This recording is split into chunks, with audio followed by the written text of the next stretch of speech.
Years pass, marked by a series of short, impactful scenes that illustrate Diamond's resilience and the constant struggle to hold on to hope in the face of overwhelming adversity. She is now 15, her small frame hardened by years of hardship, her eyes holding a weariness that belies her youth. She works a grueling part-time job at a local fast food restaurant after school, the smell of grease and burnt fries clinging to her clothes and hair, the meager wages a lifeline that keeps her afloat. Scene 1, the diner, a sanctuary of quiet. Diamond stands behind the counter of Henderson's Soul Food, a small, family-owned diner on the outskirts of the 3rd Ward. The air is warm and filled with the comforting aroma of fried chicken, collard greens, and sweet potato pie.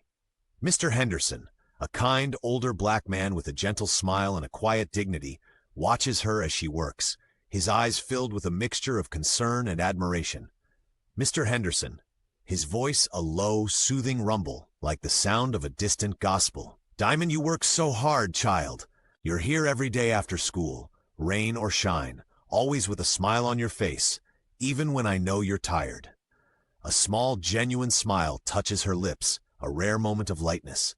"It's okay, Mr. Henderson. I need the money." "I know you do, baby girl, but don't let this grind you down. You're a smart girl, Diamond. I see it in your eyes, in the way you soak up knowledge like a sponge. Don't let anything, and I mean anything, hold you back from your studies. Education is the key, child. It's the only way to truly break free from this cycle."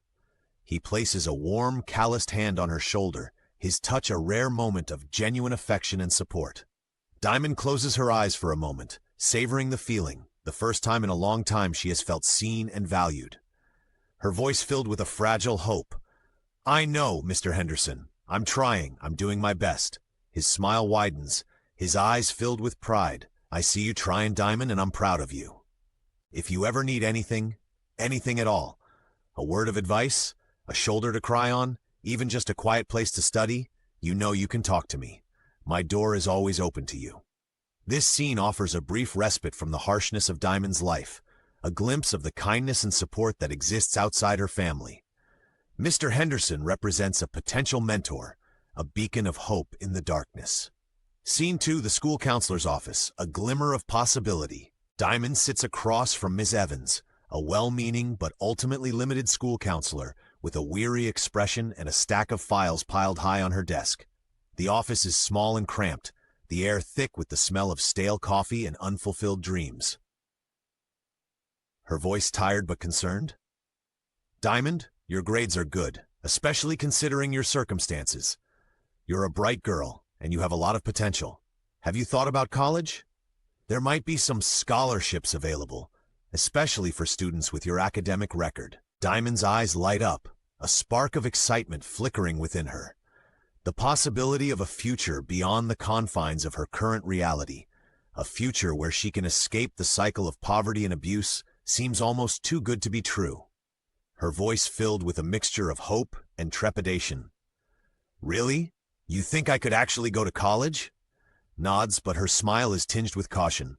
"We can look into it, Diamond. We can explore your options, but you need to keep your nose clean. You understand? No trouble, no run-ins with the law. You have to be a model student, both inside and outside of school."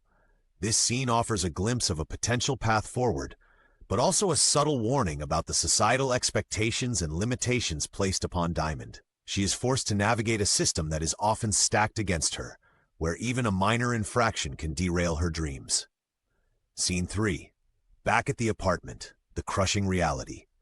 Diamond comes home late from work, her body aching, her mind exhausted. The apartment is dark and silent, the air heavy with a sense of foreboding. Shawanda is waiting for her, her face drawn and haggard, her hand outstretched, her eyes filled with a desperate hunger. "Shawanda," her voice a hoarse whisper, her words laced with a desperate plea. "Where's the money, Diamond?" "I know they paid you today. We need it." Diamond's shoulders slump, the fragile hope she had clung to earlier shattering against the harsh reality of her situation. She reaches into her pocket and pulls out her meager paycheck, the crumpled bills a symbol of her stolen dreams. Her voice weary and "Mama, I was hoping to save some of it. Just a little. For books, for the bus." Her voice rising, her desperation turning into anger. "Save? For what? You live under my roof. You eat my food even if it's barely enough to keep us alive. That money belongs here. It belongs to us. We need it to survive. Ray stumbles in from the bedroom, his eyes bloodshot and unfocused, the stench of cheap beer and sweat clinging to him. He overhears the conversation and his face hardens. Ray, his voice a low growl. Yeah, Diamond. Don't be selfish. We're your family. We need that money more than you do. You can always get another job. Diamond reluctantly hands over her paycheck, the small victory of earning her own money turning into another defeat. The weight of her family's needs, their constant demands, crushes her spirit, leaving her feeling trapped and hopeless. Scene 4. Another argument. The breaking point approaches. Diamond is now 16, her resilience stretched to its breaking point.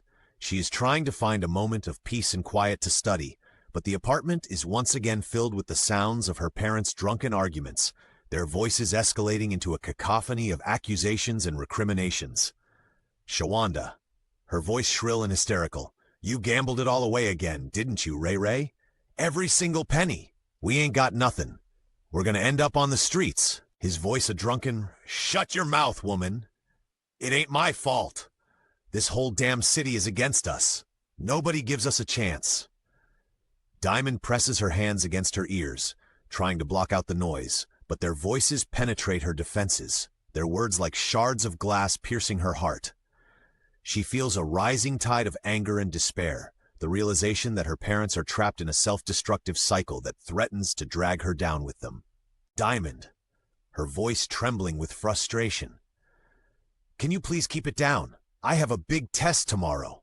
I need to concentrate. Turning on Diamond, her face contorted with a mixture of anger and self-pity, her eyes blazing with a wild, unfocused intensity. You think your little schoolwork is important? We got real problems here. We're talking about survival, about keeping a roof over our heads. His voice slurred and accusatory. Yeah! You think you better than us now with your fancy books and your big dreams? You think you're gonna leave us behind, leave us to rot in this hellhole? Shawanda lunges forward, her hand raised, her face twisted with a rage that is both terrifying and pathetic. She backhands Diamond across the face, the force of the blow sending her reeling, her head snapping back. Diamond's vision blurs for a moment, and she tastes blood in her mouth. Through the clear, thick saliva that flies from Diamond's mouth, she could see the white, bright glow of her mom's eyes as she hits the crack pipe. At that moment, Diamond thinks to herself, I gotta get to fuckouts here.